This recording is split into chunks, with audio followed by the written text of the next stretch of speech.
Saya akan tanyakan ke Prof. Hipnu, Prof, seberapa penting atau posisi dari TKP dalam hukum pidana, acara pidana ini seperti apa? Apakah jika memang dugaan TKP itu fiktif mempengaruhi kasus yang sudah ingkrah 8 tahun lalu atau kasus yang berjalan, seperti apa, Prof? Ini Mbak Tata, ini menarik. Dalam sistem peradilan pidana kita, itu ada dua kontrol. Kontrol di pra-adjudikasi adalah terhadap pra-peradilan, kontrol di persidangan adalah eksepsi. Eksepsi adalah bantahan surat dakwaan. Surat dakwaan berdasar BAP hasil pemeriksaan di TKP. Oleh karena itu, dalam konteks hukum formil kita, ketika surat dakwaan tidak bisa menjelaskan TKP, lokusnya, tadi lokusnya katakan pindah, dikatakan istilahnya obskur. Dampak dari obskur, surat dakwaan yang tidak jelas, batal demi hukum. Nah, batal demi hukum berarti dianggap tidak pernah ada. Pertanyaannya, kenapa ketika itu tidak sampai di situ? Ini yang pertama. Kemudian tadi Mbak Caca melibatkan tempat, Cirebon, kota atau lama. Itu juga masalah kompetensi. Kalau itu hanya masalah kompetensi wilayah. Tapi yang paling menarik adalah kontrol tentang surat dakwaan tadi.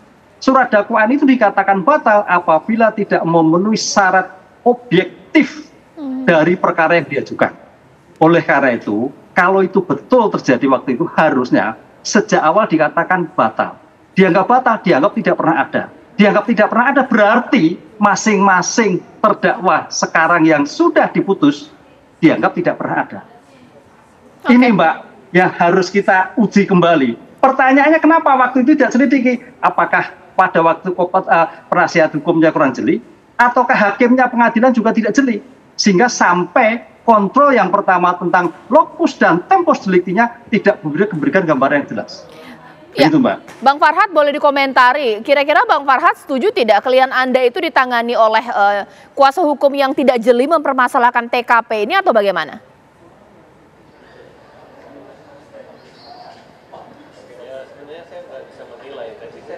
Bang Farhad, mic-nya boleh pakai mic, Bang. Ya, sebenarnya saya oke. Saya nggak bisa menilai yang lama, takutnya tersinggung ya. Memang saya sudah katakan tadi bahwa awalnya saya mengatakan bahwa ada malpraktek advokat di sini.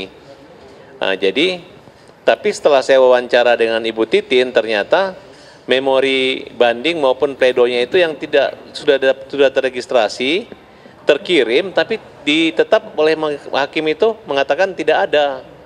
Jadi pembelaan tidak maksimal gitu. Nah, kemudian saya menyarankan, ya, kan katanya udah pernah gerasi. Sekarang apakah melakukan peninjauan kembali lagi? Apakah boleh itu dilakukan? Nah, seandainya ini kan atensi Pak Presiden. Pak Presiden itu kan punya kewenangan hak prerogatif di bidang yudikatif, yaitu melakukan satu yang namanya garasi. Garasi kan bisa berulang kali. Silakan Pak Presiden menurunkan tim pencari fakta. Pak Presiden kan memiliki jaksa agung yang hebat, yang peka nilai kemanusiaannya. Apabila memang jaksa penuntut umum, jika diekspinasi putusan ini, ada kekurangan-kekurangan dalam surat dakwaannya, yang dimana kan saya udah katakan dari awal, karena jaksa ini fokusnya pada pengakuan tersangka aja, nggak ada saksi-saksi yang mendukung dakwaan jaksa. Nah, itu terbukti dengan berpindahnya TKP, kemudian dengan beberapa pencabutan kesaksian baik di persidangan maupun di BAP.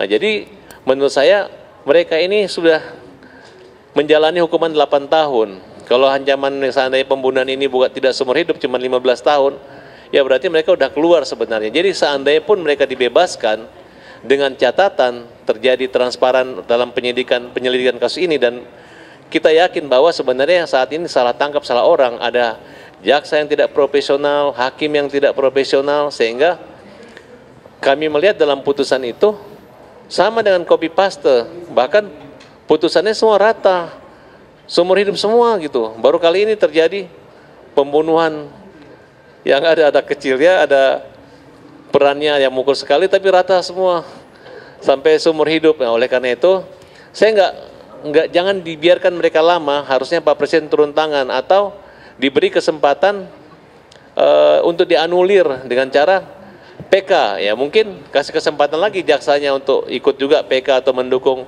membuat satu kontra memori atas PK kami nanti yang mendukung agar bagaimana terdakwa ini khususnya Sakatata bisa dibebaskan. Kira-kira demikian. Kalau dari Mas Marwan seperti apa? Untuk Kalau misalnya kita lihat ini kan sebenarnya ketika kasus yang 8 tahun lalu itu sudah P21, ketika TKP tidak dipermasalahan kemudian jatuh vonis, ya sudah ini proses sudah berlangsung. Nah sekarang ini kan momen dari klien Anda, jika memang ada keberatan yang sekarang kemudian disampaikan, seberapa gencar Mas Marwan dan juga tim untuk mempertanyakan mengenai TKP yang diduga berbeda ini?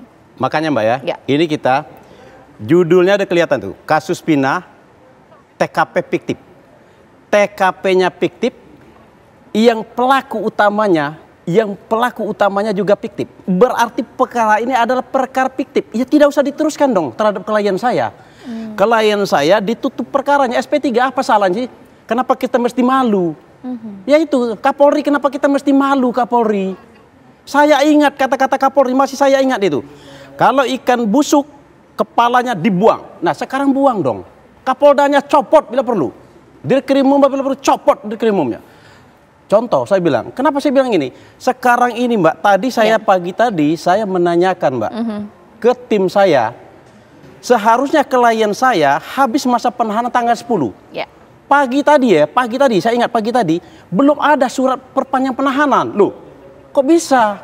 Nah ini maksud saya kelalaian seperti gini loh. Berarti tidak ada keprofesionalan. Sementara saya sangat menghargai sekali Kapolri itu, salam presisi. Oke, Pak Susno boleh ditanggapi Pak Susno. Sebenarnya tadi Bang Farhad Abbas sempat mengatakan juga bahwa bahkan juga Prof Hipnu, ini kan proses ini kan berjenjang. Ketika TKP tidak dipermasalahkan di dalam persidangan itu berarti memang TKP benar seperti itu. Apalagi sekarang kasus sudah P21, 8 orang kemudian sudah dihukum. Nah sebenarnya apakah juga ada ketidakcermatan dari kejaksaan dalam menangani kasus ini? JPU maksudnya seperti apa Pak Susno? Ya, artinya tanpa saya bicara pun kan sudah diungkap tadi. Penyidikannya tidak profesional, penuntutannya tidak profesional, hakimnya copy paste. Bukan saya yang bicara ya, tapi fakta yang terungkap. Nah sekarang kita tinggal berpikir apa yang harus dilakukan ke depan. Ya yang dilakukan ke depan untuk menyelamatkan para terpidana, baik yang masih dalam maupun bebas, jalan keluarnya PK. Terus yang kedua, karena ini sudah garasi, ya Pak Presiden turunkan tim, mungkin garasi sekali lagi akan berbeda lagi. Yang kedua, untuk tersangka yang belum diproses sidang, mudah-mudahan ya, karena dulu kalau nggak salah seminggu ditahan aja sudah mau pra-peradilan. Tapi saya tunggu-tunggu kok belum ada sidang pra-peradilan. Ya mudah-mudahan segera jalan hukum pra-peradilan, kemudian jalan hukum mohon penangguhan penahanan. Itu dari luar ya. Kalau dari dalam, semoga hasil eksaminasi daripada tim Polri, kalau memang tersangka Peggy tidak cukup bukti, ya segera ditangguhkan. Nah, ditangguhkan kenapa? Mengumpulkan alat bukti dalam jangka waktu 20 hari plus 60 hari, plus 40 hari, itu sangat sulit. Mengapa sangat sulit? Sudah terbukti 8 tahun aja tidak terkumpul alat buktinya untuk si Peggy. Kan Peggy sudah jelas dia sebagai tersangka karena dia DPO. Berarti selama 8 tahun sudah dicari alat buktinya. Nah sekarang sudah ditangkap, mau mencari alat bukti yang kuat, minimal 2 alat bukti untuk Peggy. Kita belum mendengar 2 alat bukti. Yang ada berupa saksi. Saksi itu satu sama lain bertentangan, berarti nggak ada nilainya. Nah, apa alat bukti forensik lain yang mendukung kita belum tahu. Tidak bisa dikatakan misalnya laporan polisi. Oh, laporan polisi itu bukan alat bukti itu. Karena di situ tidak ada nama Peggy. Kemudian visum, tidak bisa juga. Karena visum itu tidak mengatakan Peggy sebagai pelakunya. Kemudian apalagi sidik jari Peggy, yang ada kan sidik jari Peggy di kartu keluarga, di lain-lain itu nggak bisa mengatakan Peggy sebagai pelaku. Dulu mestinya ya di bajunya para tersangka, para korban diambil. darahnya. Sekarang ditanya Peggy lewat saksi-saksi yang lain. Pada waktu kejadian dia pakai baju apa? Diambil DNA-nya di baju itu, dicocokkan dengan DNA korban. Cocok nggak? Kalau itu cocok ya nggak terbantahkan. Tapi kalau itu nggak ada semua agak sulit ya. Oke. Baik, ditahan dulu Pak Susno, nanti saat lagi saya akan bahas pemirsa usai menjalani pemeriksaan di Propam Polri. Kabarnya juga ada pemeriksaan tambahan untuk ayah dari Eki. Bahkan juga informasi saya mau tanya apakah benar bahwa hari ini Peggy kemudian diperiksa kembali. Sesaat lagi di Apa Kabar Indonesia Malam.